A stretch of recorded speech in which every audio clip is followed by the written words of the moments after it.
At the edge of the Arctic Circle, the sun sets even as a new day begins. It is 2 in the morning. The midnight sun lights the sky. This is Alaska, the last frontier.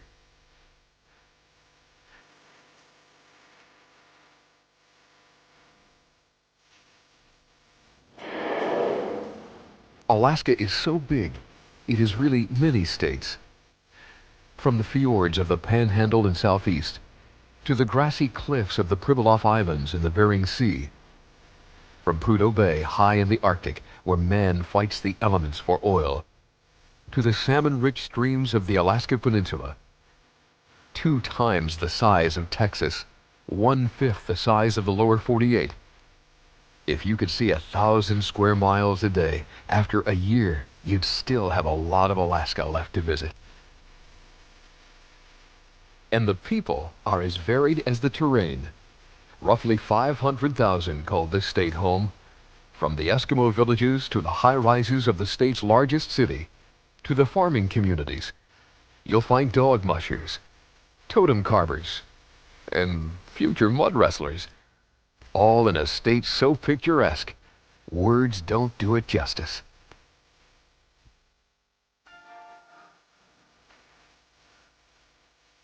Looking at a map of Alaska, Prudhoe Bay is in the far north, 250 miles above the Arctic Circle. Juneau, Ketchikan, and Sitka are in the mild climate of southeastern. Further up the coast, the water and communities of Prince William Sound. Moving west, the Kenai Peninsula, Kenai Fjords National Park, and Anchorage. In western Alaska, St. Michael, and the island community of St. Paul in the Bering Sea. In the heart of Alaska, Fairbanks and Mount McKinley. Athabascan Indians in Alaska's interior named this mountain Denali, the High One. Rising 20,320 feet above the sea, this granite rock is the tallest in North America. The vertical rise from the base of Denali to the summit is greater than any other mountain in the world.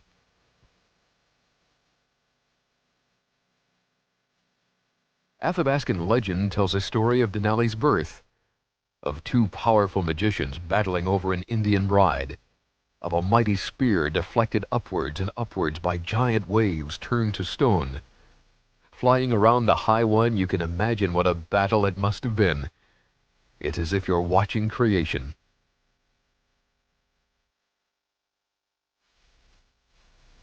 The peaks which surround Denali themselves are taller than most others on the continent, but they are merely the setting for this crown jewel of America. Denali casts its shadow on a national park the size of Massachusetts. People come here from all over the world. If they are lucky, they'll glimpse the Denali summit. It takes luck because the mountain is often shrouded with a veil of clouds. Denali Park awakens in late May after 8 months of winter slumber. Then this subarctic wilderness springs to life in the long daylight hours of summer. The beauty and wildlife abound.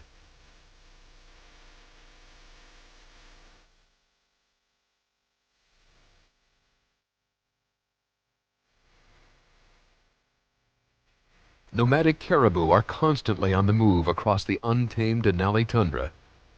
Theirs is a restless search for food. If they were to linger, the land would be overgrazed, so they roam, crossing thousands of square miles, sometimes flirting with danger.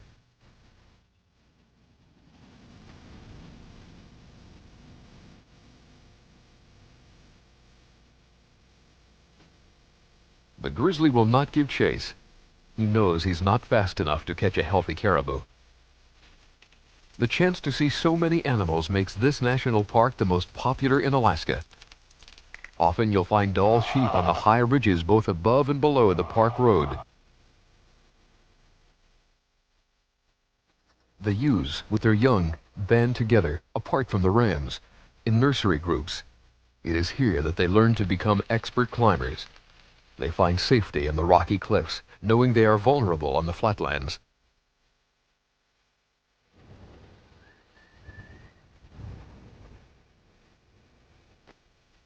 The creatures of Denali Park fall into two groups, predator or prey. Preparing for winter, from the cutest ground squirrel to the largest moose, is a 24-hour struggle. Except perhaps when it's playtime in the spruce forest.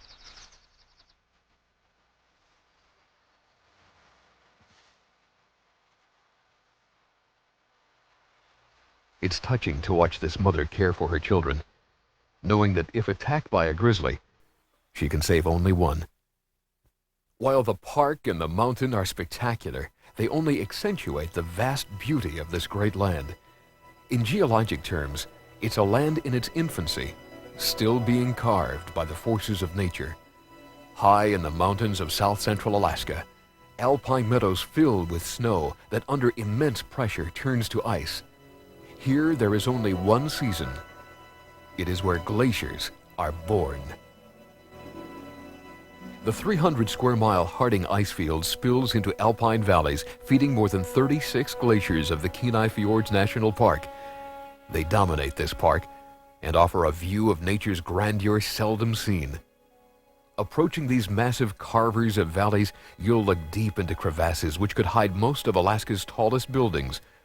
The pinnacles of ice are as tall as skyscrapers. No words can truly describe this scene in nature and the drama which unfolds below. The glaciers of Alaska all have their own signatures, stress marks and cracks formed as they move over rock buried for centuries. From the air, Shoup Glacier outside of Valdez looks like a highway to the heavens. Because of a warming trend in the Earth's climate, most of these glaciers are in recession, melting back into the mountains of their birth. Drop by drop, piece by piece, they are getting smaller.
Generation, so in death, they've assured that the life cycle will continue.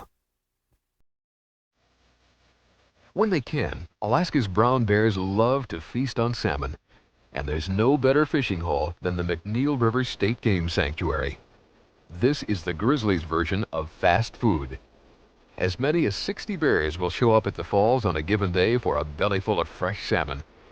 It's the largest concentration of brown bears anywhere in the world. Normally solitary creatures, the bears cast aside their territorial instincts to fish side by side in this Alaska Peninsula River. They're fascinating and sometimes funny to watch.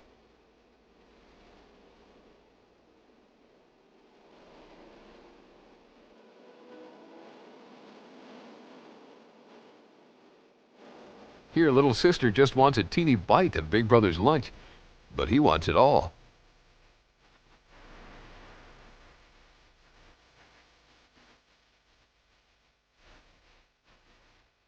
The bears all have their own techniques for nabbing the big one. Some work better than others. It's gotta be frustrating to see all those salmon just out of reach.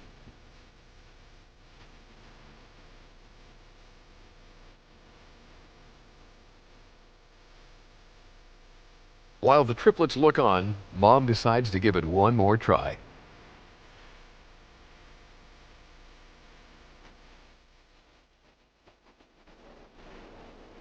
The more patient types stand in the falls and wait for dinner to come to them. It usually works.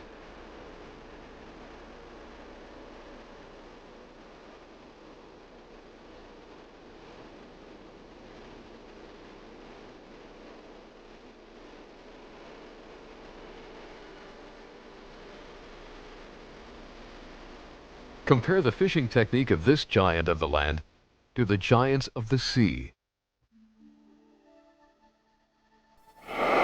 Throughout coastal Alaska, these great creatures glide through the waters. At the mouth of Glacier Bay in southeast, a pod of humpback whales fill the morning air with their mist. As they feed, these 40-ton mammals perform a graceful ballet.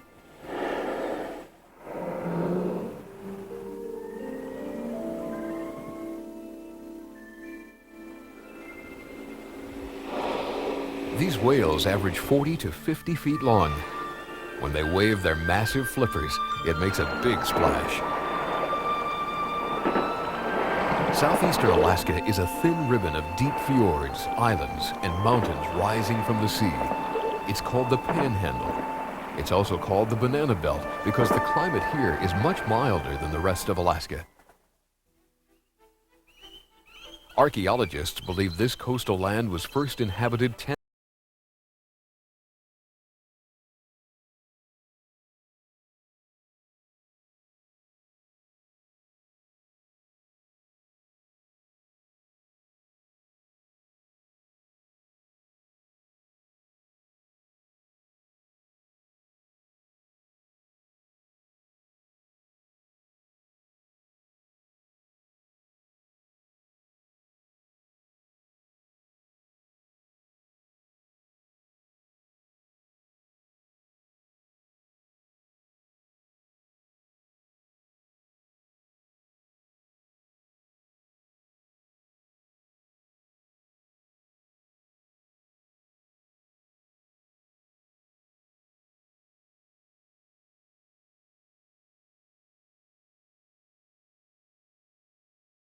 and preserve his heritage.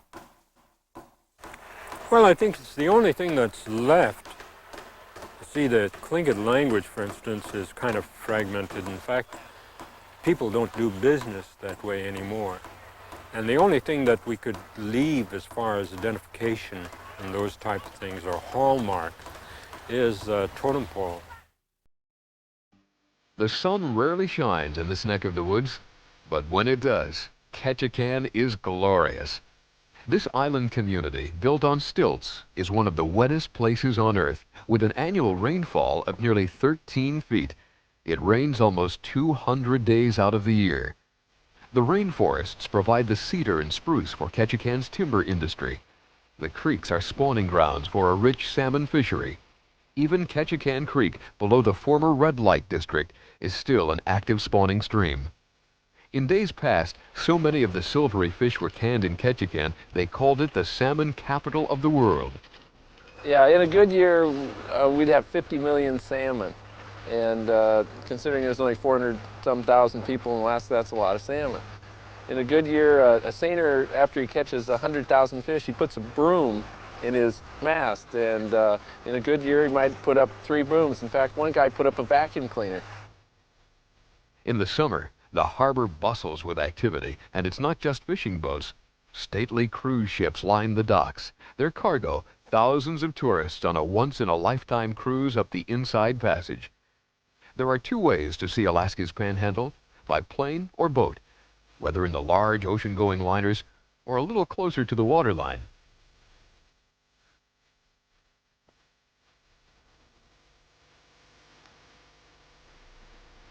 southeast is a wilderness of acrobatic salmon and paintings on the still water, of endless waves lapping the shore, of solitude.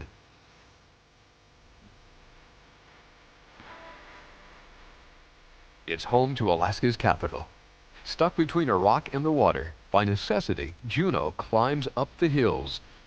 It is a picturesque capital, with the St. Nicholas Russian Orthodox Church, Franklin Street with its frontier atmosphere and multiple saloons, and Juneau's very own Drive-Up Glacier, just 13 miles from the governor's mansion.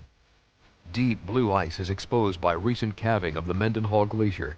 It flows 12 miles out of the coast mountains, but this river of ice is gradually disappearing 30 to 70 feet per year.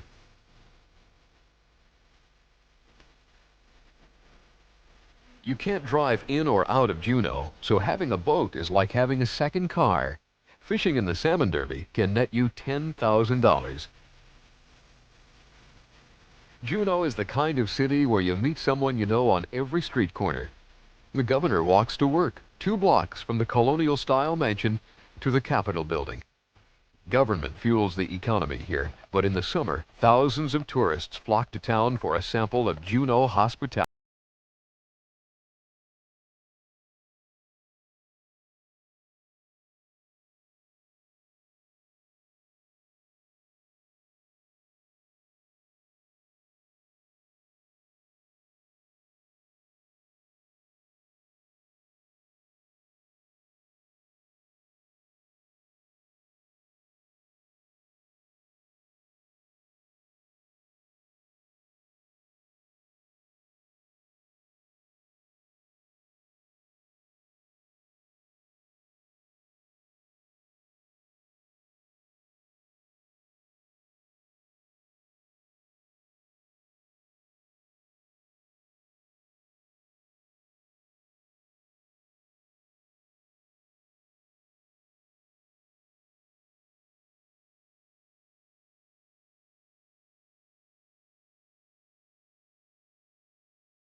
Turned over Alaska to the United States in 1867 for $7.2 million.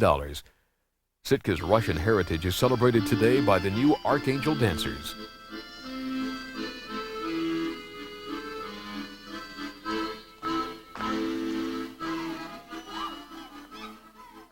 The Russian influence is still felt far and wide in Alaska, mostly in the native villages and in the Russian Orthodox Church. The Russian Orthodox Church at St. Paul in the Pribilof Islands stands in the center of the community. It is much like others in Alaska. Inside, icons from the motherland adorn the walls. They are constant reminders of the church's past and its living present. The Pribilof Islands are often hidden behind a wall of fog. The Russian fur traders were drawn here 2 centuries ago by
This is a unique and rich region between two great continents. The millions of birds and fur seals attest to the bounty of the Bering Sea. It feeds all, the animals and the people who came across the land bridge from Asia and settled the Great Land. Their descendants, Indians, Aleuts, and Eskimos, still live off the sea and land in villages like St. Michael. St. Michael, on the western coast, is home for 200 Yupik Eskimos. Life here is typical of native villages. The villagers live in houses, not igloos. Their economy is based on subsistence hunting and fishing. In the summer, many move their families to fish camps across the bay. Here, Lawrence and Irene Lockwood are drying silver salmon. Irene uses the traditional ulu to clean and prepare the fish.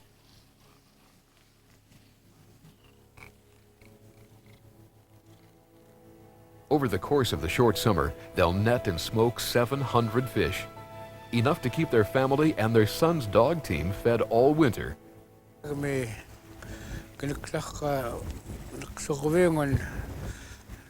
Lawrence is speaking in Yupik, his native tongue.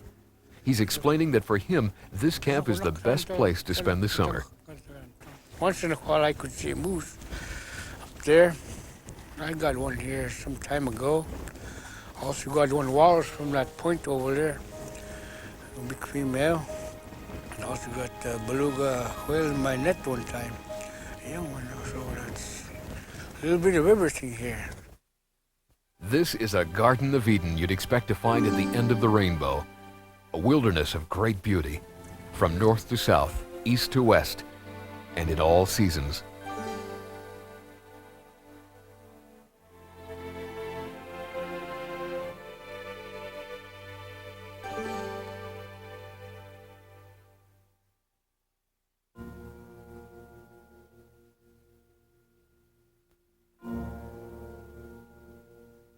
Alaska is a land of extremes. Prudhoe Bay on Alaska's North Slope, the largest oil field yet discovered in North America. It's located in one of the harshest environments, closer to the North Pole than it is to Seattle, Washington. You're looking at the frozen Arctic Ocean. In May, for 8 months, this area is blanketed with swirling snow and ice. In winter, the temperature will drop to 60 below. Animals adapt to these conditions, and so do the men and women who work here. Well, the hardest part is to leave up here in winter and go home and have to mow the lawn. But it's a long, long cold period every year. It's probably like nowhere else on earth. I've traveled a lot. My time off, that's what I usually do. And you can't compare it with anywhere else. It's flat and it's cold most of the time.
The mercury drops to 60 below.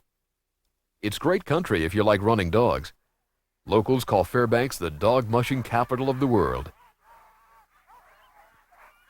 If you're running dogs, you can just, live in town, work at a job, and come home and hook up and, run to Nome if you want to.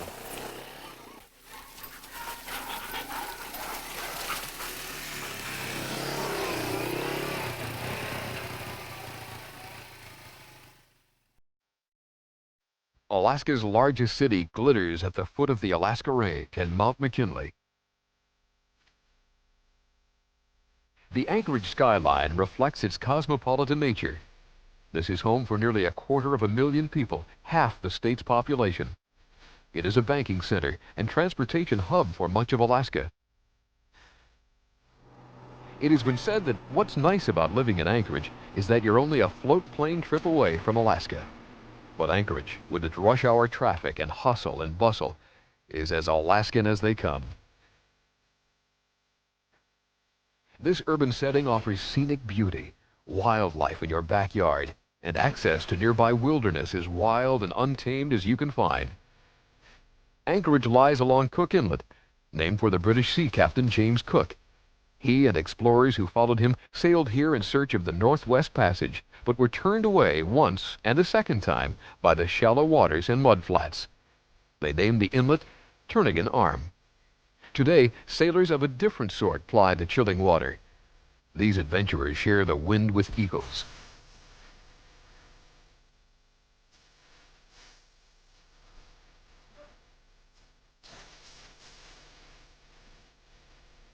At low tide, the eagles compete for candlefish, while on shore, a handful of fishermen do the same.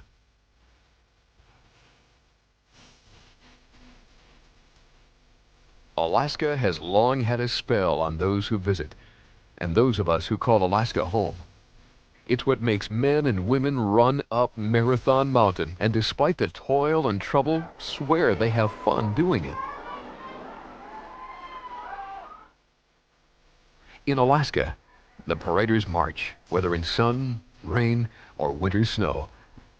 And no matter when the sun sets, fireworks will light the 4th of July skies. Alaska's spell has Jeff King.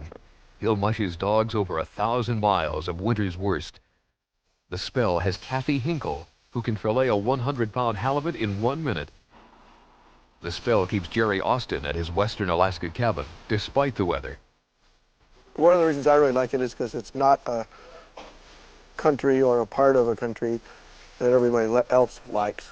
It's pretty desolate. It's always windy. There's never enough snow in the winter when you want it. There's always lots of snow in May. One year we had 2 feet in June. If not snow in June, then it's giant cabbage in August. And yes, for the dairy farmers, there's a place here too. Alaska has so much to offer anyone who's willing to take it. It's a wilderness beyond the wildest imagination, just waiting to be explored. Alaska.